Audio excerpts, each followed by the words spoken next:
Bismillahirrahmanirrahim. Assalamualaikum warahmatullahi wabarakatuh.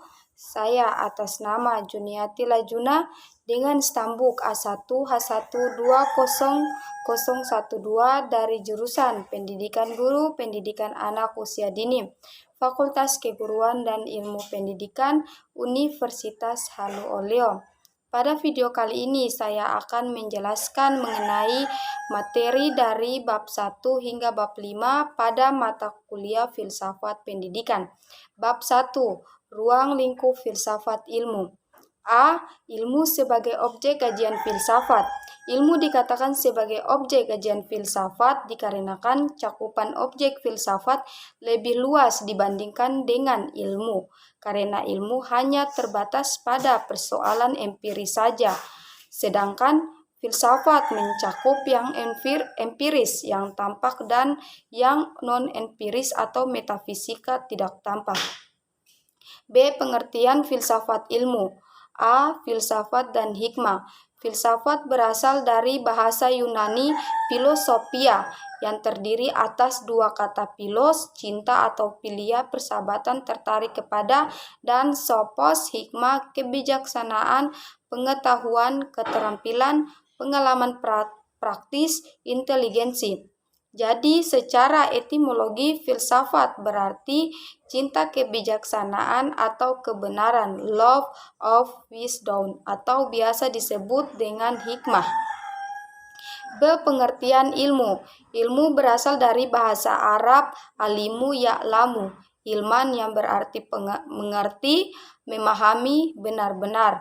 Jadi ilmu secara etimologi adalah pengetahuan tentang suatu bidang yang disusun secara bersistem menurut metode-metode tertentu yang dapat digunakan untuk menerangkan gejala-gejala tertentu di bidang pengetahuan itu. Filsafat ilmu adalah kajian secara mendalam tentang dasar-dasar ilmu yang mencakup ontologi, epistemologi, dan aksiologi. C. Persamaan dan perbedaan filsafat dan ilmu. Persamaan. 1. Mencari rumusan dan objek sebaik-baiknya. 2. Memberikan pengertian mengenai hubungan antara kejadian yang kita alami dan menunjukkan sebabnya. 3. Memberikan pandangan yang bergandengan. 4. Mempunyai metode dan sistem. 5. Memberikan penjelasan objektif dan pengetahuan yang lebih mendasar. Perbedaan. 1. Objek material. A. Filsafat bersifat universal. B.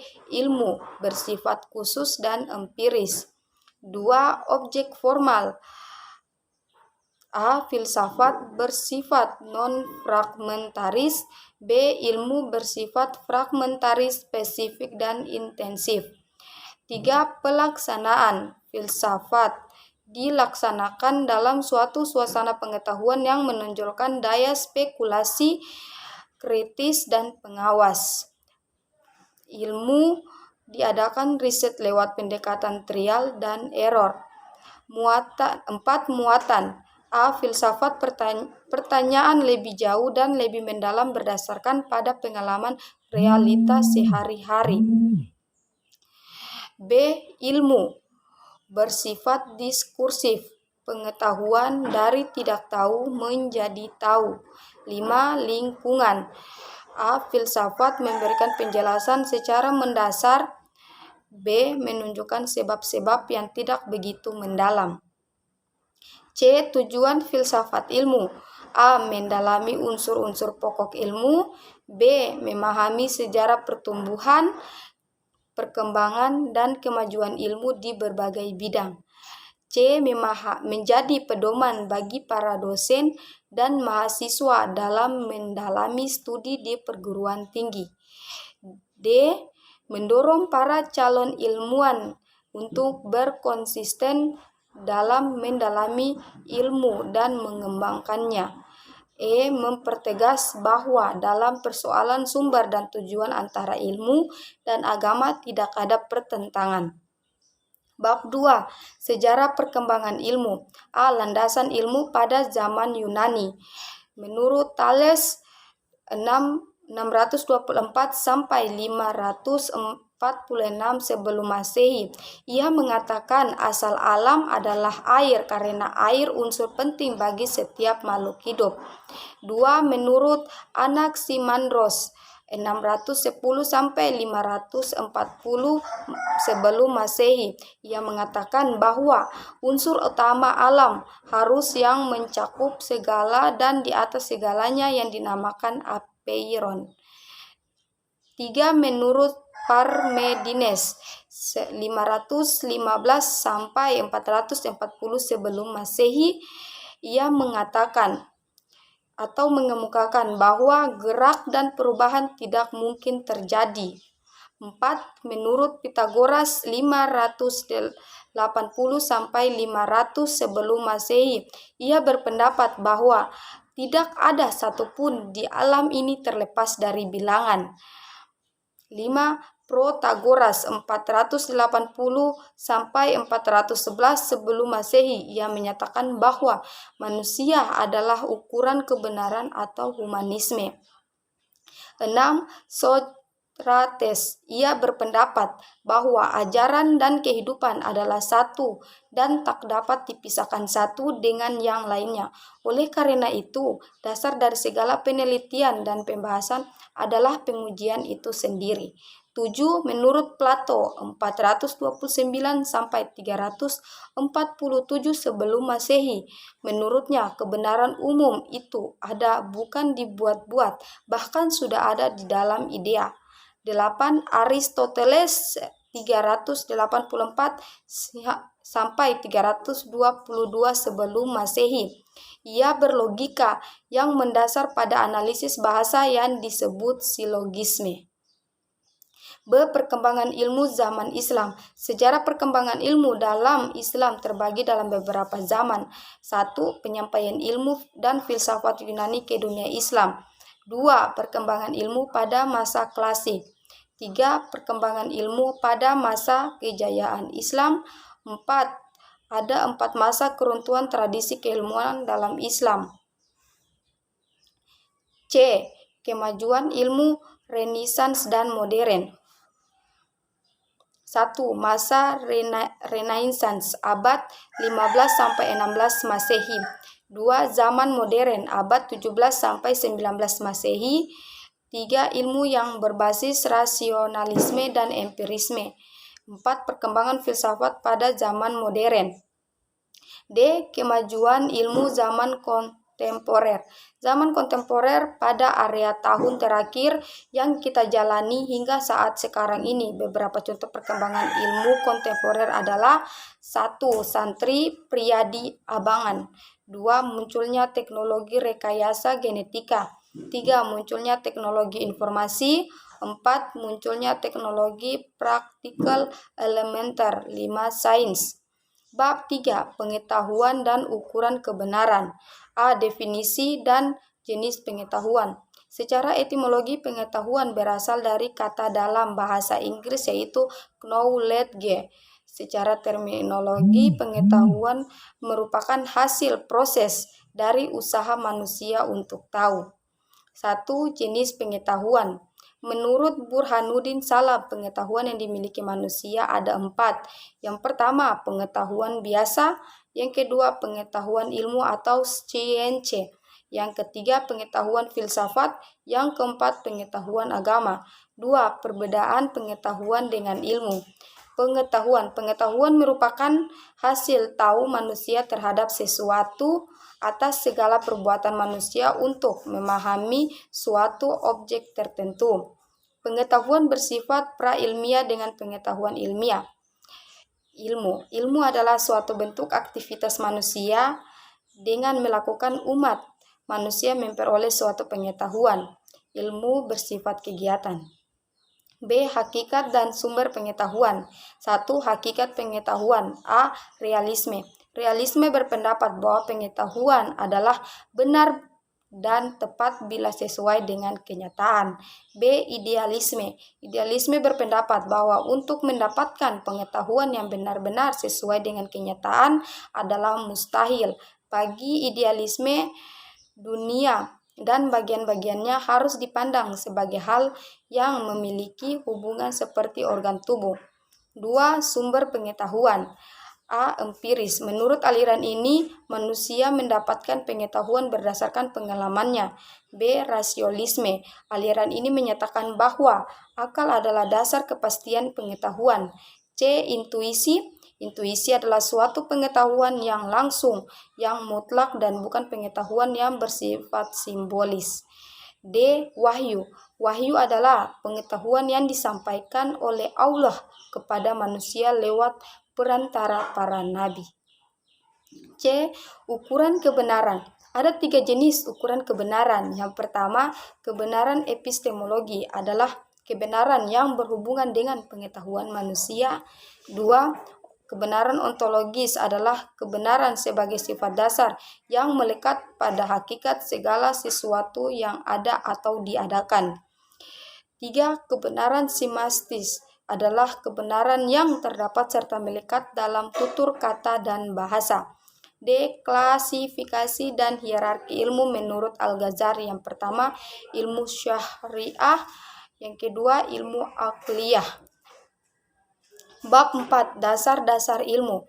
A. Ontologi. Ontologi berasal dari bahasa Yunani on atau ontos, ada, dan logos ilmu. Menurut istilah ontologi, ialah ilmu yang membahas tentang hakikat yang ada, yang merupakan ultimate reality, baik yang berbentuk jasmani atau konkret maupun rohani atau abstrak. Pandangan pokok pemikiran ontologi. Yang pertama yaitu monoisme. Anaximandre 585 sampai 528 sebelum Masehi. Paham ini menganggap bahwa hakikat yang asal dari seluruh kenyataan itu hanyalah satu saja, tidak mungkin dua. 2. Dualisme. Descartes 1596 sampai 1650 Masehi. Aliran ini berpendapat bahwa benda terdiri dari 2 macam hakikat sebagai asal sumbernya, yaitu hakikat materi dan hakikat rohani, benda dan ruh, jasad dan spirit. 3. Pluralisme atau Anaxagoras dan Empedokles. Aliran ini beranggapan bahwa substansi yang ada itu berbentuk dan terdiri dari 4 unsur, yaitu air, tanah, api, dan udara. 4. Nihilisme. Gorgias 483 sampai 360 sebelum Masehi. Nihilisme berasal dari bahasa Latin yang berarti nothing atau tidak ada. 5. Agnosticisme. Soares Kierkegaard 1813 sampai 1855. Aliran ini menyatakan bahwa manusia tidak pernah hidup sebagai aku umum, tetapi sebagai aku individual yang sama sekali unik dan tidak dapat dijabarkan ke dalam sesuatu yang lain. B. Epistemologi. Epistemologi atau teori pengetahuan ialah cabang filsafat yang berurusan dengan hakikat dan lingkup pengetahuan, penggadaian-penggadaian, dan dasar-dasarnya serta bertanggungjawaban atas pertanyaan mengenai pengetahuan yang dimiliki. Pengetahuan yang diperoleh oleh manusia melalui akal, indera, dan lain-lain mempunyai metode tersendiri dalam teori pengetahuan, diantaranya 1. Metode induktif, 2. Metode deduktif, 3. Metode positisme, 4. Metode kontemplatif, 5. Metode dialektif. C. Aksiologi. Aksiologi berasal dari bahasa Yunani aksios yang berarti nilai dan logos yang berarti teori. Jadi aksiologi adalah teori tentang nilai. Nilai yang dimaksud adalah sesuatu yang dimiliki manusia untuk melakukan berbagai pertimbangan tentang apa yang dimiliki dinilai. Teori tentang nilai yang dalam filsafat mengacu pada permasalahan etika dan estetika. Etika menilai perbuatan manusia, estetika berkaitan dengan nilai tentang pengalaman keindahan. Bab 5. atau bab terakhir yaitu tentang sarana ilmiah. A. Bahasa. Bahasa digunakan sebagai sarana komunikasi antar manusia. Tanpa bahasa tiada komunikasi. 1. Fungsi bahasa. Yang pertama, koordinator kegiatan masyarakat, penetapan pemikiran dan pengungkapan, penyampaian pemikiran dan perasaan, penyenangan jiwa, pengurangan goncangan jiwa. 2. Bahasa sebagai sarana berpikir ilmiah. Bahasa sebagai alat komunikasi verbal yang digunakan dalam proses berpikir ilmiah, di mana bahasa merupakan alat berpikir dan alat komunikasi untuk menyampaikan jalan pikiran tersebut kepada orang lain, baik pikiran yang berlandasan logika, induktif maupun deduktif. 3. Bahasa ilmiah dan bahasa agama. Bahasa ilmiah adalah bahasa yang digunakan dalam kegiatan ilmiah, sedangkan bahasa agama merupakan wacana keagamaan yang dilakukan oleh umat beragama meskipun tidak selalu menunjukkan serta menggunakan ungkapan-ungkapan kitab suci. B. Matematika. Matematika adalah bahasa yang melambangkan serangkaian makna dari serangkaian pernyataan yang ingin kita sampaikan. 1. Matematika sebagai bahasa. Matematika sebagai bahasa dikarenakan bahasa verbal mempunyai beberapa kekurangan. Untuk mengatasi kekurangan tersebut, kita berpaling kepada matematika. 2. Matematika sebagai sarana berpikir deduktif. Matematika merupakan ilmu deduktif. Nama ilmu deduktif diperoleh karena penyelesaian masalah-masalah yang dihadapi tidak didasarkan atas pengalaman, melainkan didasarkan atas deduksi-deduksi, penjabaran-penjabaran. 3. Matematika untuk ilmu dan alam dan ilmu sosial. C. Statistik. 1. Pengertian statistik. Statistik berasal dari bahasa Latin status negara. Ilmu statistik adalah ilmu pengetahuan yang mempunyai bahasa dan memperkembangkan prinsip-prinsip, metode, dan prosedur yang akan ditempuh. 2. Sejarah perkembangan statistik.